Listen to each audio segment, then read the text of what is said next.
Government is our collective best selves. It's where we come together. It's the one institution that touches everyone.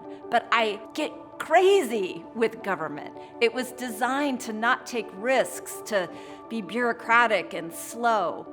Oakland's government is filled with the best public servants that have hearts for social justice. But we've gotten bogged down in bureaucratic processes and layers of just the way things have gotten done in the past. And there's no appetite for risk. There's no room to explore and do that work of making government realize its full potential. To really step back and ask ourselves, in the 21st century, are we serving our residents, all our residents? Are we serving them well? To revolutionize how we do government, we needed design thinking to undo and re-engineer outdated processes. We needed human-centered design to reunite with our purpose to be for the people and by the people, and with our absolute commitment to racial equity. We needed a language and a place and people to lead these critical conversations, driven by a clear awareness of the impacts of race, of social economic discrimination, of institutionalized barriers that government doesn't have an intention of putting in the way, but has an obligation to remove. Because government was designed to not change, we needed private partners. And that's why when we experiment on the fringes of government with great partners like Citi that want to support experiments, radical changes to how government actually works, that is how we accelerate change. That is how we get to a world that we all can be proud of. The potential in design is it can be used to get at the root causes or the background problem with our policies and the way it's impacting people. So it can be a way of convening conversations that don't come out when we're normally making policy in our typical way. Because like most institutionally invented processes, policymaking is not designed with the most marginalized people in our community at the center. The processes need to become more community-focused and specifically focused on those who are most impacted by the disparities that result from our policies. So the programs that we use, the approaches that we take, the engagement that we do needs to be calibrated to meet the needs of those who are most marginalized in our community, which is why it's so important for government to be getting it right so that we can begin to reverse that history. Something that would normally seem innocuous to someone like a parking ticket, a traffic ticket, can become life-altering for people who live on the margins. By design, the impacts were somewhat predictable. Communities who already have lower economic standing, who have increased police contact, etc., then they're going to be the ones more likely to be disproportionately impacted by any increase in fines and fees or parking tickets.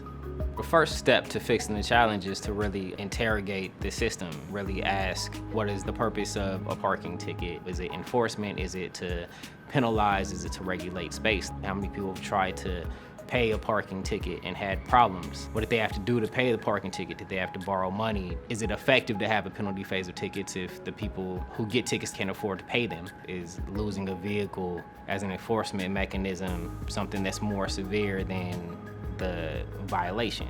Does it really have to be punitive? I think that's one question.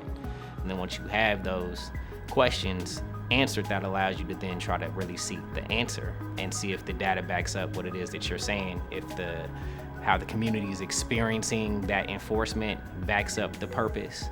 So just like the system as it exists was designed, right? People sat in a room and they came up with ideas and policies, and they implemented those policies, and those policies had effects or impacts. The solutions also have to be designed. How are people currently experiencing what was designed, and how do we redesign it? How do we devise things that will prevent these kinds of harms from happening later? How do we put in accountability measures so that we're always coming back and looking at data and how existing policies are impacting people. So there needs to be more people in the room. We need to be asking different questions. We shouldn't just be starting off with potential solutions because we're not necessarily sure that we know the problem yet. The good thing about this approach is it allows us to both perceive and believe people's lived experiences and to get other data that the community wouldn't have access to then be able to ask more questions about whether or not the policies are effectuating their purpose.